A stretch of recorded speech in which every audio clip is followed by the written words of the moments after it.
ஓம் சரவண பவ. அன்பர்கள் அனைவருக்கும் வணக்கம். நான் ஆர்த்திய சொர்ணலக்ஷ்மி பேசுகிறேன். இந்த பதிவு ஒரு சிறப்பான பதிவு. புத்தாண்டு பலன்கள். அன்பர்கள் அனைவருக்கும் என் மனமார்ந்த இனிய புத்தாண்டு தின நல்வாழ்த்துக்கள். வருகின்ற 2024 12 ராசிக்கும் எப்படிப்பட்ட சிறப்பான நிகழ்வுகள் நடக்கவிருக்குது என்பதை துல்லியமான பதிவுகளாக 12 பதிவுகளாக காணவிருக்கிறோம். வள்ளலாக திருச்செந்தூரில் வீற்றிருக்கும் முருகப்பெருமானின் பொற்பாத கமலங்களையும் என் அன்னை வாராகியின் தாழ் பணிந்தும் எனது குருநாதரை வணங்கியும் 12 ராசிக்கும் இந்த வருடம் இருக்கக்கூடிய கிரகங்களின் பெயர்ச்சியை வைத்து, ஏன்னா ராகுகேது ஏற்கனவே பயிற்சி ஆயிட்டாங்க, நமக்கு சனியும் பயிற்சி ஆயிட்டாரு. இந்த வருடம் குரு பயிற்சி மட்டும்தான் நமக்கு இருக்க போகுது. அவர் 23, 24 2 கட்டம் பயணிக்க போகிறாரு. இந்த கோள்களின் நிலையை வைத்து இவங்க தான் 4 பேர். இந்த 4 பேர் என்ன சொல்ல போகிறாங்க, எப்படி இவங்க செயல்பட போகிறாங்க என்பதை வைத்து தான் நம்மளுக்கு ஒரு வருடம் பலன் எடுக்கிறோம். மாத கிரகங்கள் இந்த பலனோடு சேர்த்து நம்மளுக்கு கை கோத்து கொள்ளுவாங்க, கொடுக்கறதற்கு அவங்களும் உதவி புரிவாங்கன்னு சொல்லலாம். 12 ராசிக்காரர்களும் இந்த வருடம் எப்படி நீங்கள் ஃபீஸ்ஃபுல்லாக எடுத்துகிட்டு போகலாம் என்பதற்கு இந்த பதிவு உங்களுக்கு உறுதுணையாக இருக்கும் அப்படின்னு சொல்லலாம். பதிவினை முழுமையாக கேளுங்க. இதில் சொல்லியிருக்கின்ற அனைத்து விதமான செயல்பாடுகளையும் பின்பற்றி உங்கள் வாழ்நாளை வளமாக்கி கொள்ளுங்கள். 12 ராசிக்காரர்களும் இந்த ஆண்டு முழுவதும் மிக சிறப்பான நலங்களையும் வளங்களை பெறுவதற்கும் என் வள்ளலாகிய முருகப்பெருமானை நான் மனதார பிரார்த்தனை செய்து கொள்கிறேன். மீனராசி மீன லக்னத்திற்கான பலன்களை காணவிருக்கிறோம். இந்த 2024 எப்படி கடந்து வந்துடலாமா அப்படின்னு கேட்கும்போது கொஞ்சம் கவனம் தேவை, நம்பிக்கை, பொறுமை தேவை. இந்த 3 தான் உங்களுக்கு தாரக மந்திரமே அப்படின்னு சொல்லியாச்சு. ஏன்னா ராசி அதிபதி உங்களுக்கு 2, 3 இடங்களை பயணிப்பார். அதெல்லாம் சிறப்பான இடங்கள். 3 மறைவு ஸ்தானமாக இருந்தாலும் அது சுக்கிரனுடைய வீடு. அதனால் உங்களுக்கு 3, 8 கூடையவர். அந்த காலகட்டம்லாம் பயணிக்கும்பொழுது நம்ம கொஞ்சம் கவனத்தையும் கொஞ்சம் கையில் எடுத்துக்கணும், ரொம்ப ஒரு விழிப்புணர்வாகவும் இருந்து கொள்ளணும் அப்படின்னு சொல்லியாச்சு. இது வரைக்கும் ஒரு முயற்சிகள் போடுறோம், செய்கிறோம், இந்த முயற்சிகள்லாம் எங்களுக்கு முடியல அப்படின்றவங்களுக்கு அடுத்து வரக்கூடிய காலகட்டம் உங்களுக்கு முயற்சிகள் முடியும். ஆனால் எல்லா சூழலும் உங்களுக்கு கம்ஃபர்டபுளாக இருக்குமானா இருக்காது. சூழலுக்கு ஏற்றாற் போல் உங்களை மாற்றிக்கொள்ளணும். எந்த சூழல்லையுமே நான் வாழுவேன் அப்படின்ற ஒரு பக்குவத்தை இந்த காலகட்டம் நம்ம ஏற்படுத்திக்கணும். நான் எனக்கு சாதகமாக இருந்தால் தான் வாழுவேன்ற சூழலை ஏற்படுத்தி கொள்ளக்கூடாது. தொழில் சார்ந்த விஷயங்கள்லாம் ஒரு சிலருக்கு மாற்றம், ஒரு வெளிநாட்டு வேலை வாய்ப்பு, இதெல்லாம் அருமையாகவே கிடைக்கும். என்னென்னா ஒரு குழம்பிய மனநிலையை மட்டும் விட்டுடணும். மீனமே ஏற்கனவே அது நீர் ராசி, அங்கே இருக்க 2 மீன் இருக்கும். அந்த தெரிந்த நீரையும் குழப்பிடும். இப்போ ராகு அங்கே உள்ளே போயிருக்கிறதுனால ரொம்ப குழப்பமாலாம் இருந்ததுன்னா 2, 3 செல்ஃபி எடுத்து டெலீட் பண்ணிவிடுங்க. அந்த மனக்குழப்பம் உங்களுக்கு தீர்ந்துடும் அப்படின்னு சொல்லியாச்சு. தொழிலில் ஒரு நல்ல வேலையாக இருக்குது, இதுவாக இருக்குது, இல்லை மேற்கொண்டு நான் முயற்சிக்க போகிறேன்னு நீங்களாக எதுவும் இது பண்ண வேண்டாம். உங்களுடைய தசா புத்திகள் இப்போ ஒரு நல்ல தசா புத்திகளாக செல்லுதுன்னா ஒரு மாற்றங்கள் தானாகவே ஏற்படும். அந்த மாற்றங்களை நீங்கள் ஏற்றுக்கொள்ளுங்கள். நீங்களாக விடாப்புடியாக போய் எங்கேயுமே ஒரு ஃபோர்ஸ் பண்ண வேண்டாம். தொழிலுக்காக முயற்சி செய்யுங்க. அதே போல் ஒரு தடவைக்கு 2 தடவை செய்யுங்க. வேலை இல்லைன்னு இருந்துடாதீங்க. இவ்வளோ சம்பளம் தான் கிடைச்சா போவேன், இந்த இடத்துல தான் கிடைச்சா போவேன்ற அந்த ரெஸ்ட்ரிக்ஷன் எதுவும் வைத்து கொள்ளாதீங்க. ஒரு வேலை என்ற காரகத்தை ஆக்டிவேட் பண்ணாதான் உங்களுடைய லாபாதிபதியே சனி, அவர் 11ஆம் அதிபதி, அந்த வீடு மகர வீடு. அப்போ கடினமாக உழைக்கும் பொழுது தான் அந்த லாபமே உங்களுக்கு உண்டுன்னு சொல்லியாச்சு. தொழிலுக்காக நீங்கள் சோம்பேறித்தனப்பட்டீங்க, நாளைக்கு நாள் கடத்துனீங்கன்னா உங்களுக்கு வெற்றி என்றைக்குமே ஒரு பெரிய கேள்விக்குறியாகவே ஆகிவிடும் அப்படின்னு சொல்லலாம். இந்த காலகட்டம் மீனராசி பொறுமை நம்பிக்கையுடன் முயற்சியை செலுத்துங்க. ஒரு முயற்சியிலே கிடைக்கணும்லாம் எதிர்பார்க்காதீங்க. 2, 3 தடவை முயற்சி செய்யும்போது அந்த சூழல் அமையும். அந்த சூழலில் இருக்கக்கூடிய அனைத்து விதமான சூழலையும் நெளிவு சுழிவாக கடந்து வந்துடணும். இதுதான் உங்களுக்கு ஒரு மிகப்பெரிய ஒரு பதிவு. இதை நீங்கள் அண்டர்லைன் பண்ணிக்கணும். எந்த உறவுகளாக இருந்தாலுமே கொஞ்சம் விட்டு கொடுத்து போயிடணும். அக்கம் பக்கம், ஏன்னா காம்பவுண்ட்ஸ் ஒரு பிரச்சனை கூட வரும். பக்கத்து வீட்டுக்காரங்கிட்ட வந்துட்டான் சும்மாவே சண்டைக்கு அப்படின்ற மாதிரி. ஒரு தொழில் செய்கிற இடத்துல அனைத்து வகையிலுமே இந்த காலகட்டம் ரொம்ப கவனமாகவே இருக்கணும் அப்படின்னு சொல்லியாச்சு. மாணவர்களுக்கு ஞாபக மறதியாக இருக்குது, எதுதான் நாங்கள் படிக்கிறதுன்னு தெரியல, நான் டாக்டர் கிடைச்சாதான் போவேன், நான் இன்ஜினியரிங் கிடைச்சாதான் போவேன்ற இதை வைத்துக்கொள்ளாதீங்க. இதில்னா இன்னொன்று ஆப்ஷன், நமக்கான ஒரு வாழ்வை கடவுள் ஃபிக்ஸ் பண்ணியிருப்பார். அதை நோக்கி நீங்கள் பயணிச்சிடுங்க. இதுதான் கிடைக்குன்றதை வச்சுக்காதே. அதே மாதிரி வண்டி வாகனங்களை சொல்லும்போது கவனமாக இருங்க. அதே போல் உங்கள் குடும்ப உறவுகளே இருக்கிறவர்களுக்கு இருந்தாலும் வண்டி வாகனம் செல்லும்போது கவனம் தேவை. உங்கள் உடல் ஆரோக்கியத்திலே கொஞ்சம் கவனம் எடுத்துக்கோங்க. நல்லா படிச்சிருப்பீங்க, எக்ஸாம் எழுத போகிற நேரத்துக்கு நம்மளுக்கு ஒரு உடல்நிலை பிரச்சனை வந்துடும். அன்றாட பாடங்களே அன்னன்னைக்கே படிச்சிருங்க. ரொம்பலாம் புரியாமல் இருக்குது, ரொம்ப படிக்கிறதுக்கு கஷ்டமாக இருக்குது அப்படின்னா கொஞ்சம் ஒரு 2, 3 தடவை ஒரு 8 போட்டுட்டு அந்த இடத்துல உட்காந்து படிங்க. அதே போல் ஒரு இளைஞர்களாக இருக்கிறோன்னா வண்டி வாகனங்களை உங்கள் பேரில் வாங்காதீங்க, சாகசம் காட்டாதீங்க. ஏன்னா பிளேட்டு வைக்கிறதே இங்கே இருக்கிற ஆக்சிடென்ட் ஆகிடுச்சு, இதில் வந்து நாங்கள் பிளேட்டு வச்சுருக்கோன்னு சொல்லிக்கிற குடும்பம் இது அப்படின்னு வந்து சொல்லலாம். ரேவதி நட்சத்திரம் அதை சுட்டி காட்டும். ஏதாவது உடம்புல எங்கேயாவது ஒரு பிளேட் இருக்குன்னா இவங்களா இருக்கா, பெரும்பாலும் முட்டிலேருந்து பாதை வரைக்கும் இருக்கிற பக்கத்தில் வைக்கக்கூடிய வாய்ப்பு இங்கே அதிகமாக இருக்கும் அப்படின்னு வந்து சொல்லலாம். ஆனால் கவனம் தேவை. இரவு நேர பயணங்களை தவிர்க்கணும். உடல் உபாதைகளில் கொஞ்சம் கவனம் தேவை. இஎன்டி சம்மந்தமான பிரச்சனை, அடிவயிறு சம்மந்தமான பிரச்சனை, செரிமான கோளாறு, அதே போல் ஒரு சிலருக்கு தோல் அரிப்பு, சோரியாசிஸு இதெல்லாம் வரக்கூடிய வாய்ப்புகள் வந்து ஒரு பொடுகு தலையில் திடீர்னு பொடுகு ஆயிடுச்சுமா, அதெல்லாம் ஸ்ட்ரெஸ்ஸு தான். இந்த பொடுகு ஸ்கின்னு எல்லாத்துக்கும் காரணமே இந்த மன உளைச்சல் அப்படின்னு வந்து நம்ம சொல்லிடலாம். மன அழுத்தம், ஒரு குழப்பமாக என்னடா அது எதுவுமே ஒரு பர்ஃபெக்டாக நடக்கலைன்ற ஒரு அங்கலாய்ப்பு தான். அதை தாண்டி வேறு எதுவுமே கிடையாது. இந்த காலகட்டம் எதிர்பார்ப்புகளை குறைத்து கொண்டு உங்களுடைய கிடைச்ச சூழலுக்கு ஏற்ற மாதிரி வாழ பழகி கொண்டீங்கன்னா இந்த 24 உங்களுக்கு சிறப்பான வருடம். அதற்கான ஒரு நல்ல ஒரு தன்னம்பிக்கை தைரியத்தைலாம் குரு கொடுத்துருவார். ஆரம்பத்தில் வந்து ஒரு 4 மாத காலம் ரொம்ப கஷ்டப்படுறோம், எங்களால் வந்து அதை வந்து ஒரு சரியாக எனக்கு ஹேண்டில் பண்ண முடியல அப்படின்னா கூட உங்களுக்கு அதுக்கப்புறம் வர குரு வந்து குருவின் பார்வை இந்த கேதுக்கு கிடைச்சிடும். அதனால் அந்த இருந்த அந்த தொய்வு சோர்வெல்லாம் கொஞ்சம் சமாளித்து வரக்கூடிய நிலையை கொடுத்துருவார். ஏற்கனவே நான் அந்த குருவுடைய வீடுன்னு சொல்லியாச்சு. அப்போ இந்த காலகட்டம் திருமணம் சார்ந்த விஷயங்களில் கூட உங்களுக்கு 100% சாட்டிஸ்ஃபேக்ஷனாக இருக்காது. குடும்ப உறுப்பினர்களினுடைய ஒரு வற்புறுத்தலுக்காக பண்ணிக்கொள்கிற மாதிரி இருக்கும். பண்ணிவிடுங்க, உறவுகிட்ட விட்டு கொடுத்து போங்க. ஏன்னா ஒரு சிலருக்கெல்லாம் அதுக்கப்புறம் தசாபுதி வர்றதே கொஞ்சம் கடினமாகிடும். இந்த காலகட்டம் வந்து அதற்கான தசாபுதி வந்திருக்கும். இந்த நேரத்தை விட்டிங்கன்னா அதுக்கப்புறம் இன்னும் ஒரு 4-5 வருஷம் கூட தள்ளி போயிடும். திருமண வாழ்க்கையில் கொஞ்சம் நான் கவனமாக இருக்கணும். சர்ப்ப வழிபாடு இதற்கெல்லாம் இப்போ செய்து கொள்ளணும். திருநாகேஸ்வரம் போகிறது, காளஹஸ்தி போகிறது, அதே போல் துர்கையை வழிபடுவது ராகுகால நேரம், அதே போல் விநாயகர் வழிபாடு, ஆஞ்சநேயர் வழிபாடு. நான் ஏற்கனவே சொல்லியிருப்பேன் நாக யக்னோபவீத கணபதி அப்படின்னு. மீனம்பாக்கத்தில் இருக்கக்கூட திருசூலநாதர் கோயிலில் இருக்கிறாரு இவர். திருசூலநாதர், திருப்புர சுந்தரர். அந்த சிவரை வழிபடுவதும் அவர் பயங்கர விசேஷமானவர். நல்லா வந்து நம்மளுக்கு ஒரு சிறப்பான மாற்றத்தை எல்லாம் தரக்கூடியவர் அப்படின்னு வந்து சொல்லியாச்சு.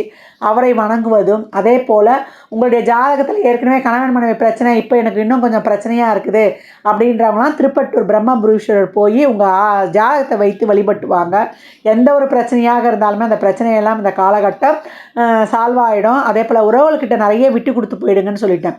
நிறைய வயதானவர்கள் வந்து இந்த காலகட்டம் சாப்பிட்டோமா, உடல் ஆரோக்கியமாக இருந்ததா, ஒரு சின்ன உடல் உபாதையாக இருந்தாலும் மருத்துவரை ஆலோசனை செய்து நம்ம வந்து கடந்து வந்துடணும். இஎன்டி சம்பந்தமான பிரச்சனைகள்லாம் இந்த காலகட்டம் வந்து கொஞ்சம் அதிகமாகவே இருக்கும். ஒரு வீசிங் சம்மந்தப்பட்ட பிரச்சனை, சளி தொந்தரவு, கால் பிரச்சனை அப்படின்னு ஏதாவது ஒரு தொந்தரவு இருந்து கொண்டே இருக்கும். அதனால் உடல்நலம் மட்டும் கவனம் வைத்துக்கொள்ளுங்கள். ஏற்கனவே சொன்ன மாதிரி உணவு பழக்க வழக்கங்கள், சிறுதானியங்கள், பாரம்பரிய உணவு வகைகளை எடுத்துக்கொள்வது இதெல்லாம் ரொம்ப சிறப்பு. இந்த காலகட்டம் வந்து தசாபதிலாம் சிறப்புலன்னா எங்கள் குடும்பத்திலே இல்லைங்க, இது புதிதாக வந்திருக்குது எனக்கு இந்த உடல்நிலை குறைவு அப்படின்னு சொல்லக்கூடிய இதெல்லாம் இருக்குது. அதனால் தான் இந்த காலகட்டம் கோபத்தை குறைத்து உணவு பழக்க வழக்கங்களில் கொஞ்சம் முறையான அதை கடைபிடித்து காரெல்லாம் கம்மியாகி, ஏன்னா ஏற்கனவே வந்து உங்களுக்கு கேஸ்ட்ரிக் அல்சர் வர்றதுக்கு கூட வாய்ப்பு இருக்குது.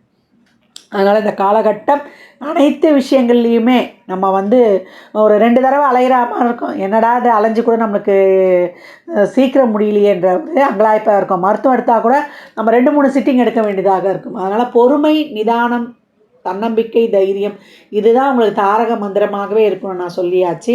அதே போல் வீடு வாங்க விற்க இந்த காலகட்டம்லாம் வந்து அந்த பத்திரம் சார்ந்த விஷயங்களில் கொஞ்சம் அதிகப்படியான கவனத்தை எடுத்துக்கொள்ளுங்க அப்படின்னாச்சு.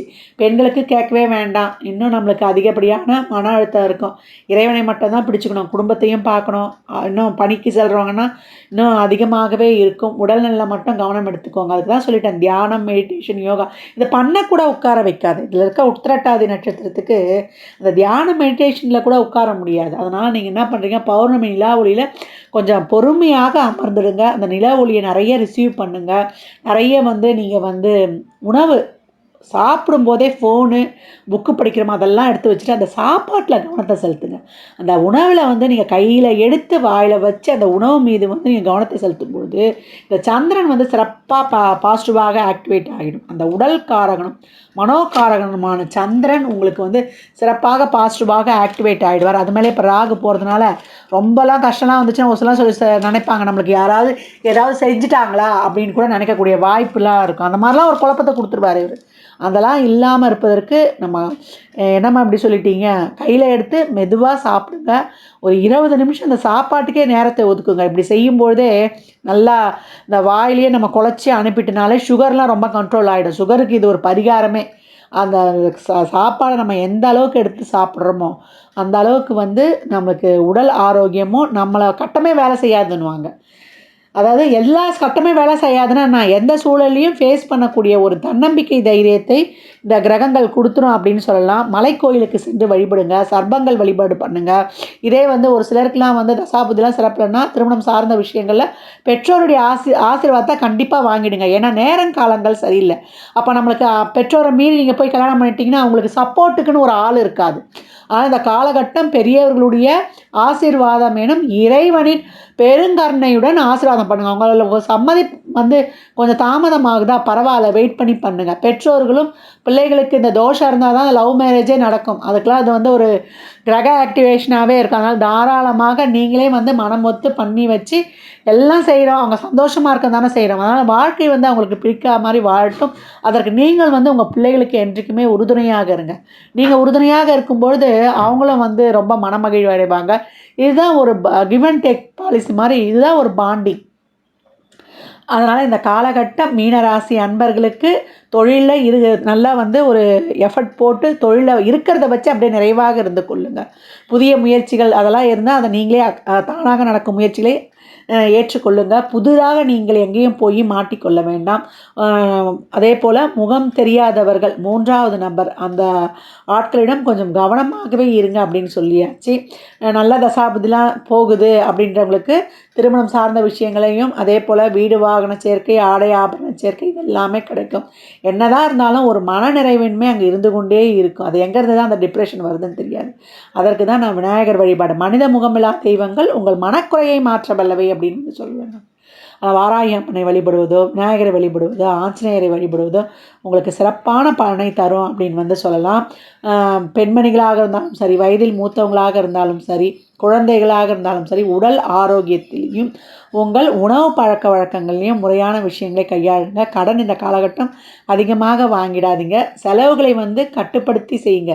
ஒரு சிலருக்கு நைட்டில் தூக்கமே வராது, புரண்டு புரண்டு படுப்பாங்க. இல்லை ஒரு சிலர் கொரட்டை விட்டு அடுத்தவங்க தூக்கத்தையும் டிஸ்டர்ப் பண்ணுவாங்க. அதனால் தூங்கிறதுக்கு முன்னாடி நிறைய நம்ம திருநீறு நம்ம நெற்றி முழுவதும் அணிந்து இறைவனுடைய நாமங்களை சொல்லி இறை புத்தகங்களே வைத்துக்கலாம். நான் 5 கவசம் சொல்லியிருப்பேன். கோளறுப்பதிகம், சஷ்டி கவசம், விநாயகரின் காரிய சித்தி மாலை, அனுமன் சாலிசா, சுப்பிரமணிய புஜங்கம். இது 5ஐயும் வந்து எப்போவும் வந்து தாரக மந்திரமாக கேளுங்க. படிக்க இயலாது ஒரு சிலருக்குலாம். ஏன்னா இதெல்லாம் சுப்பிரமணிய புஜங்கள்லாம் சமஸ்கிருதத்தில் இருக்கும். ஓட விட்டு கேட்கும்போது நம்ம உடலில் வந்து அது ஒரு பாசிட்டிவ் வைப்ரேஷனாக பாயும். அந்த ஒளி அதிர்வலைகளே நம்மளுக்கு பாயும். நம்ம முன்னோர்களாக தான் சொல்லியிருக்கிறாங்க, எந்த ஒரு கிரகமும் சரியில்லை நம்ம பயப்பட தேவையில்ல, மணி மந்திர ஔஷதம் மூலம் சரி செய்து கொள்ளலாம். மணின்ற அந்த அவருடைய சுவாசம், நம்முடைய தியானம், மெடிடேஷன், யோகா, பிராணாயாமம் மூலம், மந்திரம் நம்ம இறைவனுடைய நாமங்கள், ஔஷதம் நம்மளுடைய உணவு மூலம் அதை சரி பண்ணி கொள்வது.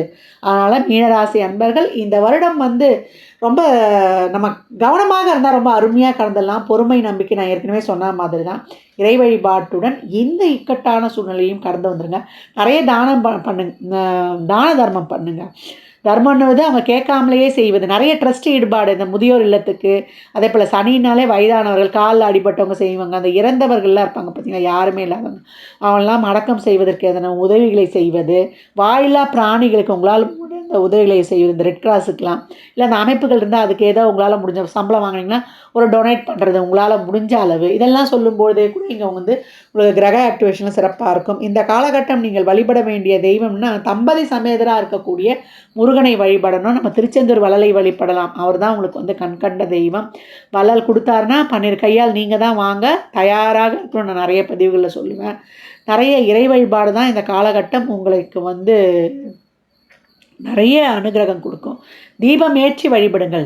அதே போல் நிறைய அபிஷேகம், கோயிலுக்கு அபிஷேகத்துக்கு வாங்கி கொடுக்கலாம். நிறைய தான தர்மம், ஏற்கனவே நான் சொன்ன மாதிரி இந்த பால்லாம் இந்த பசியில் வாடுற குழந்தைங்களுக்கு, வீதியோடு இருக்க குழந்தைங்களுக்கு பால் வாங்கி கொடுப்பது, இதெல்லாம் வந்து உங்களால் என்னென்ன முடியுமோ, செருப்பு கூட, பெட்ஷீட்டு இதெல்லாம் வாங்கி கொடுக்கும்பொழுது கம்பளி இந்த குழுவில் இருக்கவங்க ராகு பாசிட்டிவாக ஆக்டிவேட் ஆகிடும்.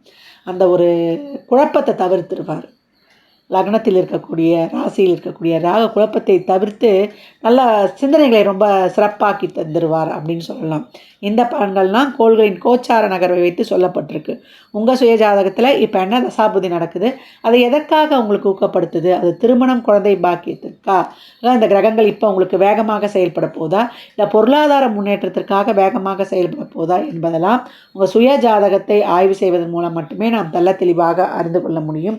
மீனத்திற்கு நல்ல இன்னும் நம்மளுக்கு ரொம்ப குழப்பமாக இருக்குதுன்றவங்களுக்கு கூட குரு பயிற்சிக்கு அப்புறம் அந்த குழப்பத்தை களையக்கூடிய வகையில் யாருடைய உதவியாவது யார் மூலியமாவது இந்த இக்கட்டான சூழ்நிலையையும் நீங்கள் கடந்து வந்துடுவீங்க. அதற்கான ஒரு உதவி இறைவன் உங்களுக்கு அனுப்பி வைப்பான். அதற்கு தான் இந்த காலகட்டம். இறைவனை மட்டும் நம்ம கையில் என்றைக்குமே வச்சுக்கணும். இறைவனிடம் உரையாடணும், உறவாடணும். நம்ம மற்றவர்கள்கிட்ட சொன்னால் கூட நம்ம நிறைய எண்ணி நமக்கு கேலியும் கிண்டலும் செய்யக்கூட ஆள் இருக்கும். துர்க்கை வழிபாடு உங்களை எல்லா விதத்திலும் வெற்றி வாய்ப்புகளை தருவதற்கு வழிவகுக்கும்னு சொல்லலாம். ஏன்னா வெற்றிகர பிறந்தவளே துர்க்கை. ஒரு 9 வாரம் தொடர்ந்து போடுங்க. ரொம்ப காலங்கள்லாம் சரியில்லைம்மா, அந்த சனி ராகு கேது செவ்வாலாம் போகிறாங்க, சுக்கிரனும் சம்மந்தப்படுறாரு அப்படின்றாங்கன்னா ஒரு எலுமிச்சம்பழம் துர்க்கை கிட்டேயோ இல்லை பைரவர்கிட்டேயோ யார்கிட்டயோ துடி தெய்வம்கிட்ட வச்சு அந்த எலுமிச்சம்பழம் வைத்துக்கொள்வது, அதே போல் குங்கும அர்ச்சனை செய்து அந்த குங்குமத்தை பெண்கள் திலகமாக இட்டுக்கொள்வது, ஆண்களும் இட்டுக்கொள்ளலாம். நம்மளுக்கு எந்த ஒரு நெகட்டிவ் ஆறாவும் நம்மளை தாக்காமல் எந்த ஒரு இக்கட்டான சூழ்நிலையிலையும் நம்மளை தற்காத்து வைக்கும் இந்த எளிமையான நடைமுறை பரிகாரங்கள், செயல்பாடுகள் சொல்லலாம். பரிகாரங்கள் சொல்கிறத விட செயல்பாடுகள் சொல்லலாம். மீனராசி அன்பர்கள் வாழ்நாள் முழுவதும் சிறப்பான பலனை அடைவதற்கு என் மனமார்ந்த வாழ்த்துக்களை தெரிவித்துக் கொள்கிறேன். ஜாதகம் பார்க்க விரும்பும் அன்பர்கள் இந்த எண்ணிற்கு ஒரு மெசேஜ் செய்யுங்க. தங்களுக்கான விவரங்கள் அளிக்கப்படும். அப்பாயின்மெண்ட் பெற்றுக்கொள்ளலாம். ஜாதகம் சிறந்த முறையில் கணித்து பார்த்து தரப்படும். வாஸ்துப்படி வீடு கட்ட பிளான்கள் போட்டு தரப்படும். வாஸ்து பார்த்து தரப்படும். நியூமராலஜி படி பிறந்த குழந்தைகளுக்கு பெயர் வைத்து கொள்ளலாம். உங்கள் தொழிற்சாலை நிறுவனங்களுக்கும் பெயர் வைத்து உங்கள் வாழ்வை வளமாக்கிக் கொள்ளலாம். சுபமுகூர்த்த நாட்கள் குறித்து தரப்படும். அவரவர் சேவைக்குண்டான கட்டணத்தை செலுத்தி சிறப்பான சேவைகளை பெற்று வாழ்வை வளமாக்கிக் கொள்ளுங்கள். மற்றும் ஒரு சிறப்பான பதிவில் சந்திக்கும் வரை தங்களிடமிருந்து விடைபெற்றுக் கொள்வது ஆதித்ய சொர்ணலக்ஷ்மி. மிக்க நன்றிகள். நற்பவி நற்செழி. வாழ்க வளமுடன், வாழ்க வளத்துடன், வாழ்க நிறைவுடன்.